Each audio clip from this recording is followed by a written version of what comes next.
దొంగ కోళ్ల వ్యవహారం రెండు రాష్ట్రాల పోలీసుల మధ్యన గొడవను రేకెత్తించినటువంటి అంశం సంచలనం సృష్టించింది. నిన్న ఆంధ్ర పోలీసులను తెలంగాణ పోలీసులు అరెస్ట్ చేసి పోలీస్ స్టేషన్కి తీసుకెళ్తే అదుపులోకి తీసుకుని చివరికి ఆ పోలీసుల్ని ఆంధ్ర నుంచి వెళ్ళినటువంటి సిఐ కాపాడుకొచ్చినటువంటి ఇష్యూ అనమాట. ఇది వినడానికి వింతగా ఉండేటటువంటి ఇష్యూ. 4 కోళ్ళని దొంగతనం చేస్తే దాని చుట్టూ జరిగినటువంటి గొడవ. ఇది తెలంగాణలో ఉన్నటువంటి ఆంధ్రజ్యోతి రిపోర్టర్ రాసినటువంటి వార్త అనుకుంటా. అందుకని కాస్త తెలంగాణకి ఫేవర్గా ఆంధ్రాకి నెగిటివ్గా రాసుకొచ్చారు. కానీ అసలు విషయం ఆంధ్ర వాళ్ళు చేసింది బాధ్యతాయుతంగా చేస్తే దాన్ని బాధ్యతారహితంగా అక్కడ తెలంగాణ పోలీసులు తప్పు చేశారు. మంది మార్బలంతో 4 కార్లతో ఏపీ పోలీసులు వచ్చి ఇంట్లోకి ప్రవేశించి అక్కడ వాళ్ళని భయభ్రాంతులకు గురి చేస్తే స్థానికులు తీవ్రంగా ప్రతిఘటించారు. ఆ పోలీసులు తెలంగాణ పోలీసులు స్టేషన్కి తరలించారు. చివరికి ఆ ఏపీ స్టేషన్ నుంచి సిఐ స్వయంగా వచ్చి తమ సిబ్బందిని విడిపించుకుని తీసుకెళ్లాల్సి వచ్చింది. ఇంత గలాట జరిగిందో దొంగ కోళ్ల కేసులో భాగంగా అంటే నమ్మాలి. స్థానిక పోలీసులకు ఎలాంటి సమాచారం ఇవ్వకుండా విచారణ పేరుతో ఏపీ పోలీసులు ఈ దుందుడుకు చర్య కొత్తగూడెం జిల్లా దమ్మపేట వాసుల్లో తీవ్ర అగ్రవేశాలను రగిల్చింది.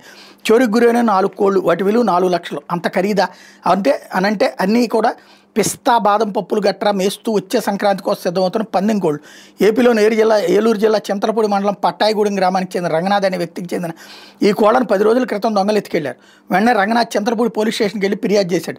ఎలా తెలుసుకున్నాడేమో కానీ ఆ రంగనాథే తన కోళ్లను పిల్లి వెంకటేశ్వర అనే వ్యక్తి దొంగిలించాడని, ఆ కోళ్లలో 2ంటిని దమ్మపేటకు చెందిన గోపవరపు శేషగిరికి విక్రయించాడని తెలుసుకుని పోలీసులకి ఉపందించాడు.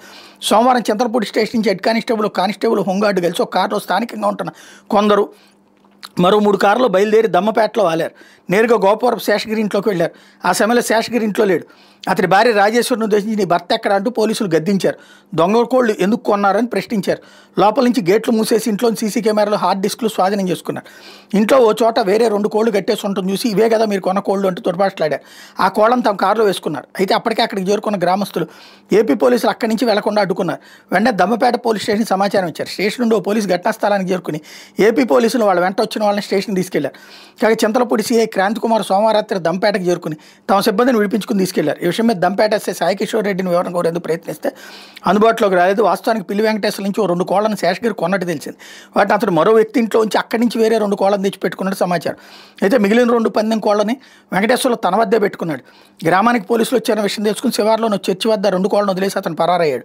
4 కోళ్లు దొరకడంతో ఏపీ పోలీసులు శేషగిరికి సంబంధించిన 2 కోళ్లను అతనికి ఇచ్చేసి పందెం కోళ్లతో వెళ్ళిపోయినట్టు తెలుస్తుంది. ఇది అంటే దొంగ కోళ్లు పట్టుకునే వాళ్ళకి కాపలా కాశారు ఆ ఊరోళ్ళు.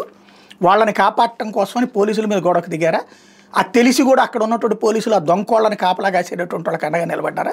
ఎలాగ అర్థం చేసుకోవాలి దీన్ని?